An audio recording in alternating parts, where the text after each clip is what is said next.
We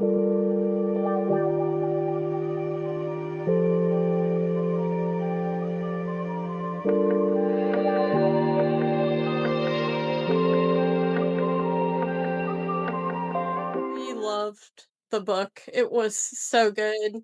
I stayed up till like 2 a.m. last night, like finishing it up because I was like, I need to know the ending. My gosh, you are yeah, that's what I've been getting is people I mean, even sometimes when I start reading it myself, I'm like, "Oh, what's gonna happen? I know what's gonna happen." But, when you start reading your own stuff, you're like, "Wow, I wrote this? This is great." But yeah, thank you guys for putting in the time, and I know it's probably I mean, compared to what most memoirs or you've read, how do you find it different? I feel like it's very heavy It and it is. I like the rawness of it. Mhm. I don't feel like you left off any details. Yeah. No matter, how dirty they were. Um, and I felt like I was kind of there, in the way you wrote it. Like I could see the events unfold, and that made it really hard to put down. oh, that's really nice to hear. Yeah, hard to relive it, when you're writing it. I had a therapist, I went into I started writing from the kind of the end, and I think I had that in my, preface that, it started with revenge, and I just kind of wanted to vent my feelings, and then I wrote the last 2 chapters, you know, skeletal, but especially kinda like how I felt and what really happened because it was so fresh in my mind, Mm. and then it kinda worked its way back from that story. And so it was hard reliving every moment, and I was in therapy, I met her twice a week, and we literally talked about, "What did you write about today?" So I was, healing from it too, and, like, chapter 5, with Rami, that one was the last one I wrote.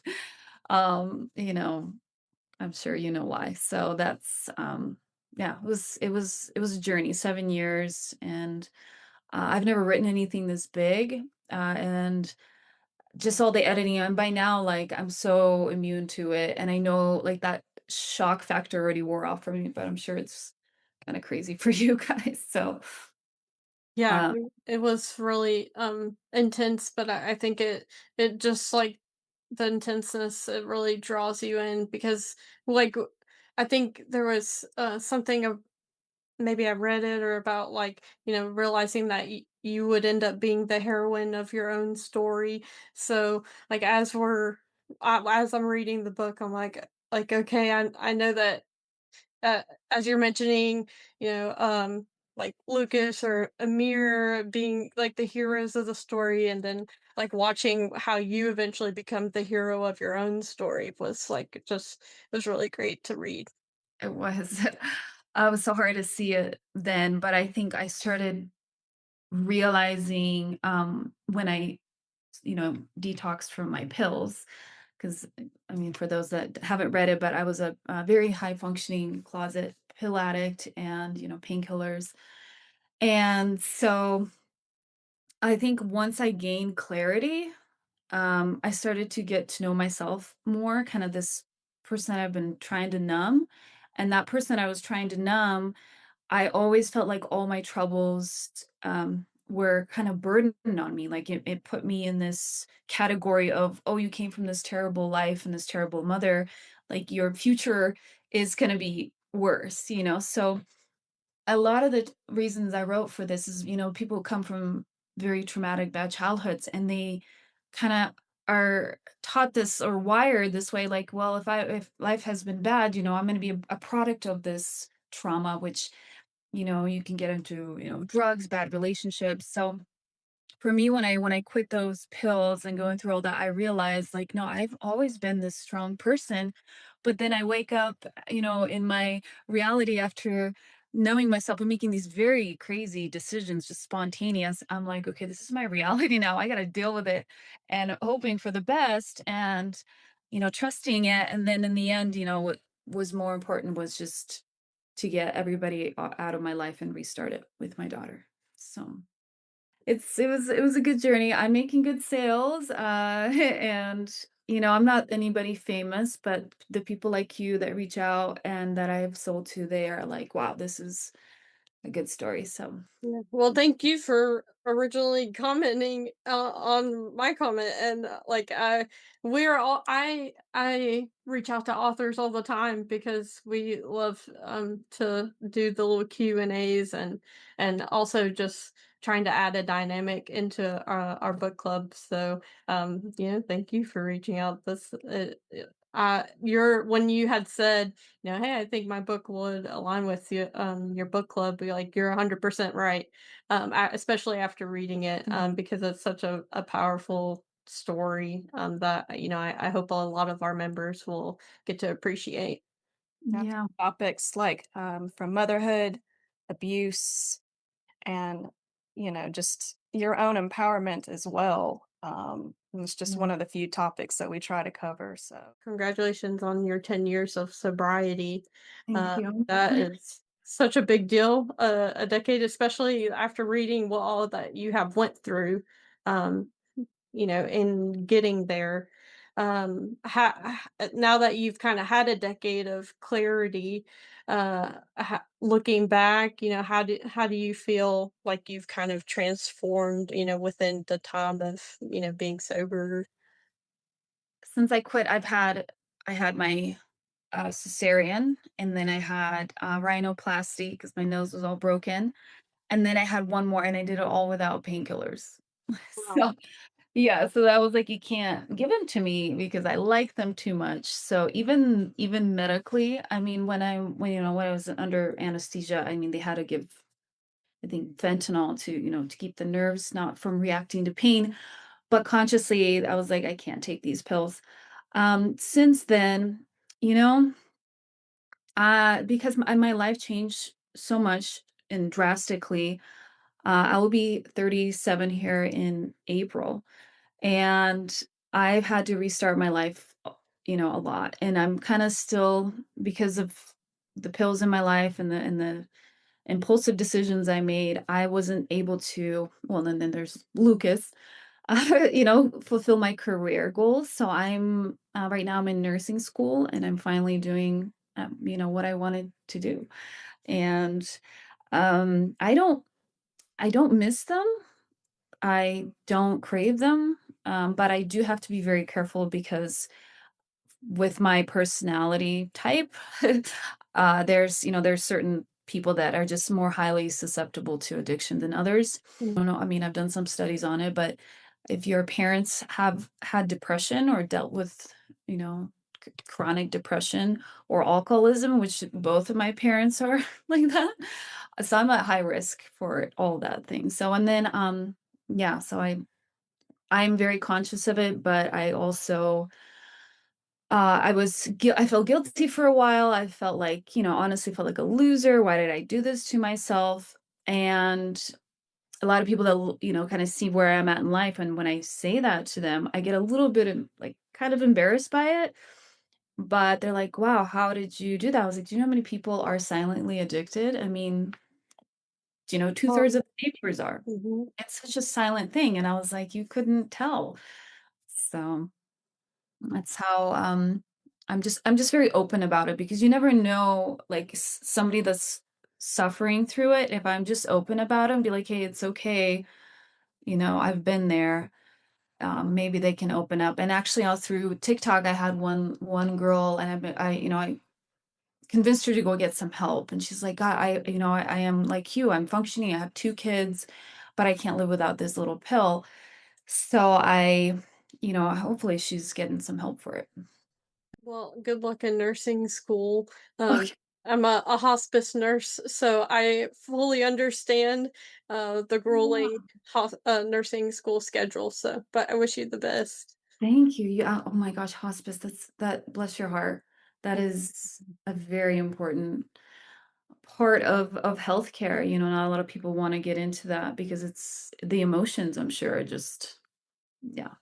Any nursing job, I feel like you have to be called to it. So I'm sure that you'll find your right fit.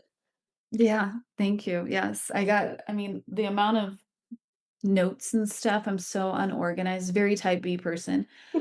My desk, it's crazy. I mean, there's little notes and stuff. I know where it's at. I was like, just don't touch it. It's my crazy mess. Okay. I have actually my last exam tomorrow for the semester, so Oh, that's great. Oh, well, good luck. Yeah. yeah, thanks. For time in Egypt, we were kind of discussing like growing up when people um say like, "Oh, it would be so cool to visit the pyramids" and Mhm. stuff like that. And um then we kind of whenever you dig into it, realize how unsafe it can Yeah. be there. I had a conversation wanting to maybe visit, 2014, 2015, looking back. But and kind of hearing like, okay, maybe it's not as safe of a place to go visit, especially for a female, um, or Mhm. or a Caucasian blonde female. So that was kind of interesting to get, your thoughts on that and kind of a confirmation on that. The so the interesting thing, I mean, there's parts of the Egyptian culture that I love. Obviously I have my daughter from there. So they will never well, I can't say never. Um physically do anything. Like, I've left my purse once, like, in the middle of this cafe, and I 10 minutes later, I came back and it was still there. So there's their morals are very woven deep into the Islamic teachings. If you look at their even, like, crime rates, murder is very low. Um, they but the harassment, they don't for some reason, if you're not accompanied by a man, It it could be anybody, and like, they're teaching even the kids, school-age kids that that's what you do to a foreigner that's walking by. Like, you whistle at her, you catcall, you call her, like, "Moza," you call her, like, all these, and I remember scolding some of the kids. I'm like, "Do you even you can't do that," but they're learning that from all these men, and if I mean, it's just a constant harassment. It's just they'll follow you, and they'll just be like, "Where are you from?" "Welcome to Egypt." And it's just like every single day, and I get so mad. I remember I was like, "I live here." They're like, "Oh yeah, where?" I'm like, "Oh no." And now they're not, because you engaged and you talked, that means you're giving them the okay. And then now you have like two people following you. And so I think if you stick within, like, the tourist places with a guide and things like that, but, venturing off alone, it really, and because I had very low self-esteem, it really beat me down even more. Um, kind of being treated as, like, this object, and because, of my white skin, um, I am automatically a non-virgin, So, to them, somebody that's foreigner it's just that whole aspect is so bizarre to me. It's like, just because 'cause I'm white, but that's how they get most of their information. When I'm saying these kinds of people, I'm saying, like, the 70% that are, poverty or below. There's different caste systems, but mostly these are the people that you encounter on the street. And so, yeah, it's just degrading. They see, maybe pornography websites or wherever, and it's always the white girl. And so you're like this open symbol of, game on, and it's hard to battle that, especially if you don't have a man by your side. And we learned that quickly. That's why we always had a guy that would come, and they even would say, they're like, "You can't go down the streets without us. Like, we'll come pick you up." And so you get dependent on these people that are your friends, and that's kind of your way to survive. Otherwise, it would just be, you just can't leave your apartment. It becomes that bad. Do you So think that there's like any way that the women or in Egypt will be able to change any of that kind of from the inside out, or do you feel like it's too interwoven into their culture? it's so woven into it's the woman's responsibility to be, like, modest and not get the attention of the other man. So that's why they veil initially, is because even hair to them is erotic. And there's a lot, but then even a lot of these veiled women, if the wi- if, and they have burqas and everything. So if it's just the wind blows just right, and then they can see your silhouette, doesn't matter. They'll come they'll come calling at you. There's some websites that have like statistics of sexual harassment, and Egypt is number one in the world. It said like back in, I think I was reading 2016, like 98% of women have been harassed. 98%. I mean, like for us just to go to the store, maybe some guy will look at you, but for a second, and this all comes down to because this culture is very sexually oppressed. You can't have premarital sex um, unless you're a white woman, So there's like the double things coming at you that you're just battling. And when I first went there in 2012, I was with Lucas, and so I didn't feel that. But if you're alone, then it's definitely, yeah. So it's a lot of the Islam part. You have to. It's kind of like it's the woman's fault that she made the man think about these thoughts. And they always blame her. I'm like, you can't control your thoughts or your impulses. Still to this day, it is part of the religion that it's the woman's responsibility to just show herself to her husband and nobody else. So a lot of them just sit at home. It's crazy. I know, and it's like, why would somebody move there? During when I made that decision, I was just traveling the world, so I was very kind of like this open-minded, wanderlust. Oh, it's fine. I can survive. And then reality hits like, okay, this is different than what I remember when I traveled here with a man. Now it's completely different. Right, yeah, and in your book, I mean, it kind of seems like it was, a moment where you thought Lucas was gonna be like, No, don't do that. Like, why would you go do that without me?" Or, "Why would," and obviously that did not happen.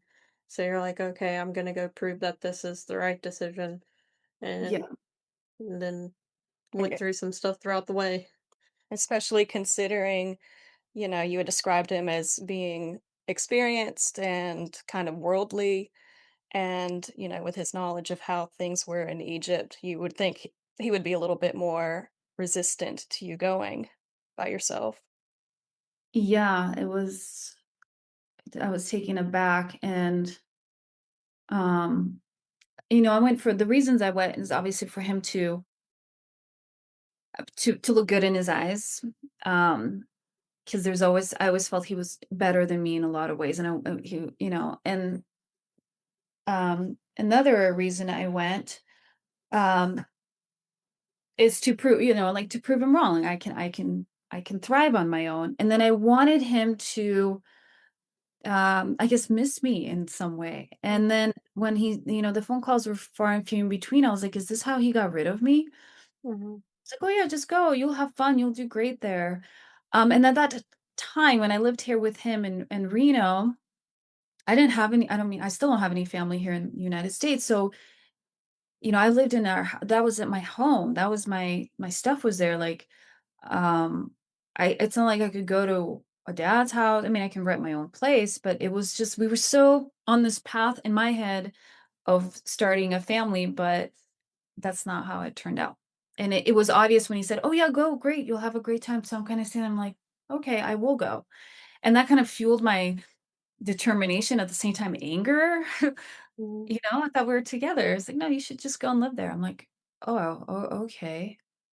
I guess I am. So, yeah, uh, and I liked how you kinda tied it up in the end too of, like, you going back and saying, like, goodbye to that house.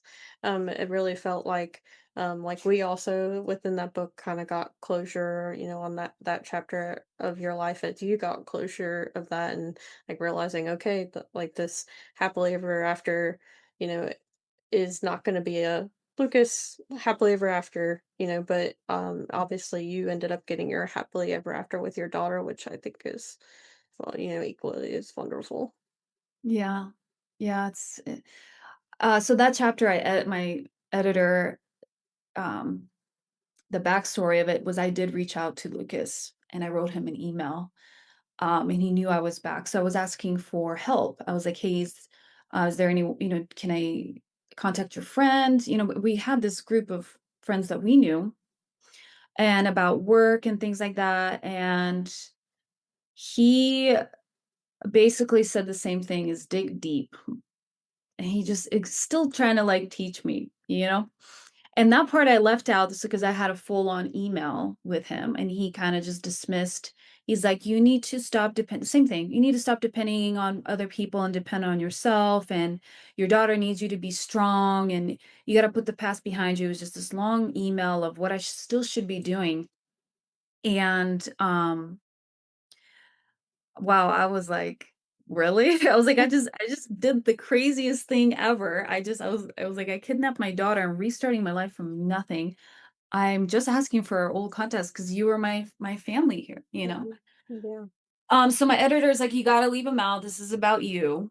Like, we don't," and I'm like, "Well, maybe I can, because I have different versions of that. Maybe eventually I can, if people really are curious, how it really went down." But I went back to that house and I had my goodbye because I was just so upset even through all that I did was really for me, but there was something that I wanted him to acknowledge or at least just to be like, "Okay, you're okay."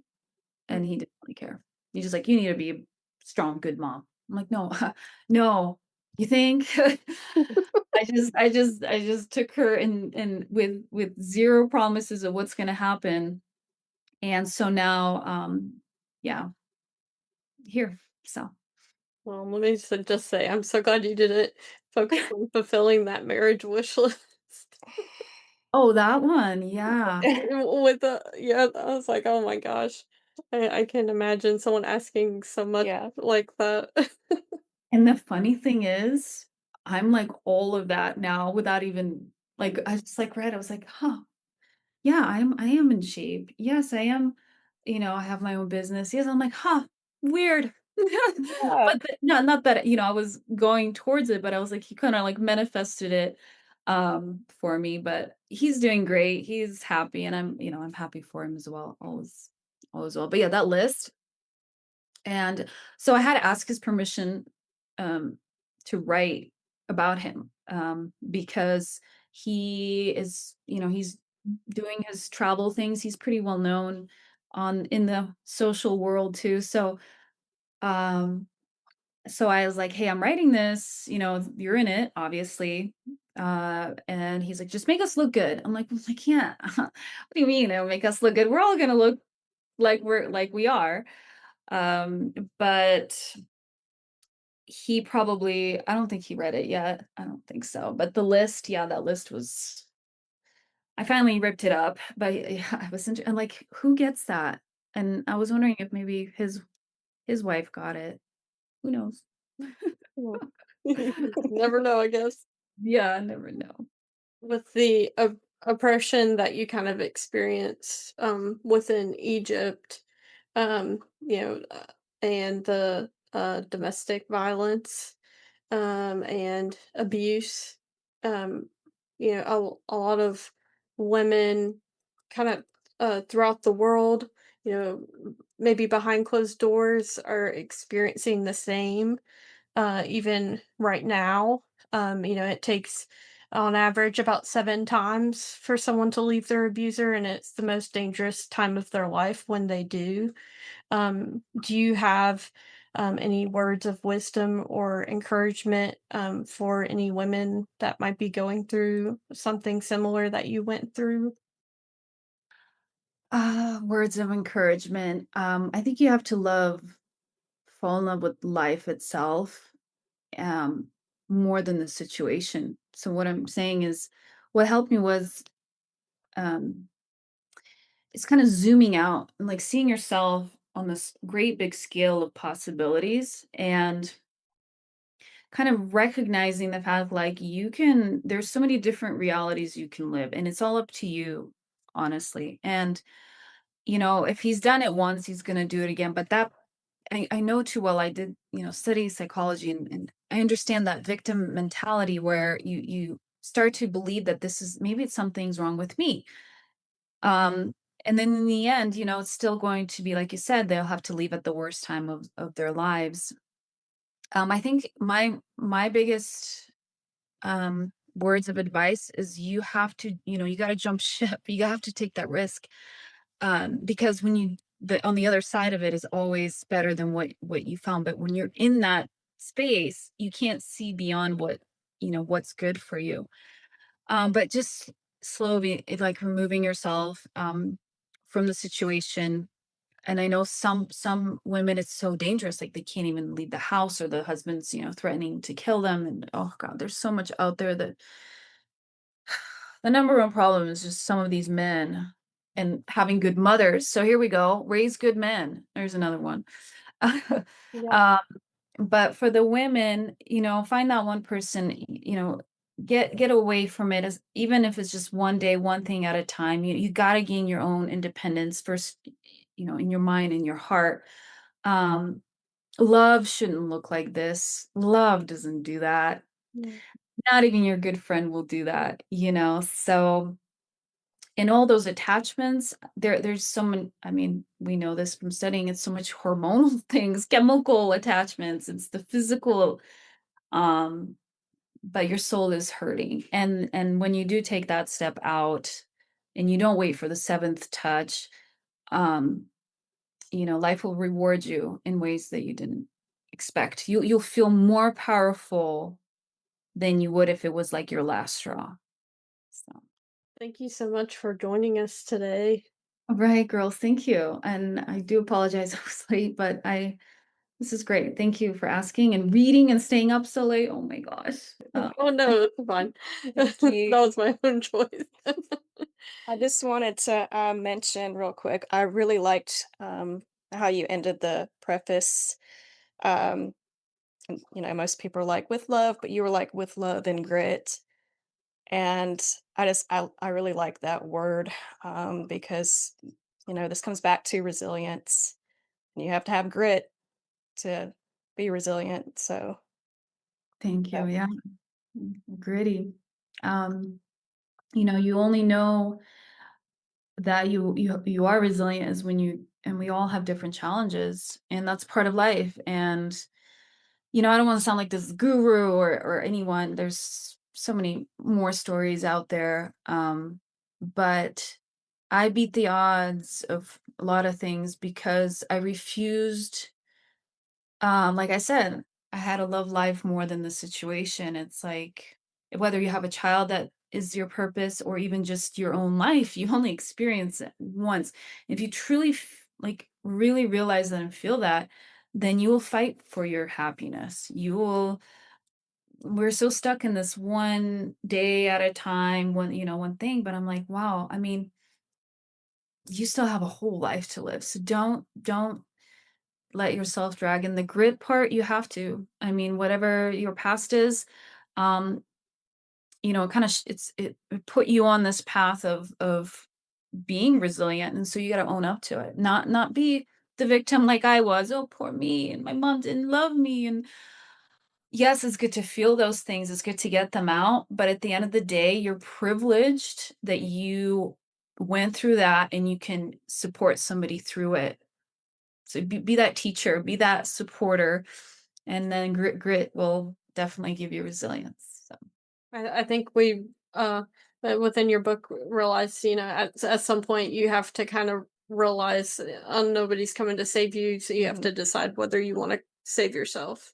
Your book will be our January 2026 book pick. So and we plan on sharing this interview with our members so that they can kind of get some more behind the scenes information on the book that they'll be reading. And we just want to say again, thank you so much for joining us today, and we really appreciate it. Thank you. thank you, ladies. All right. We'll see. Take care.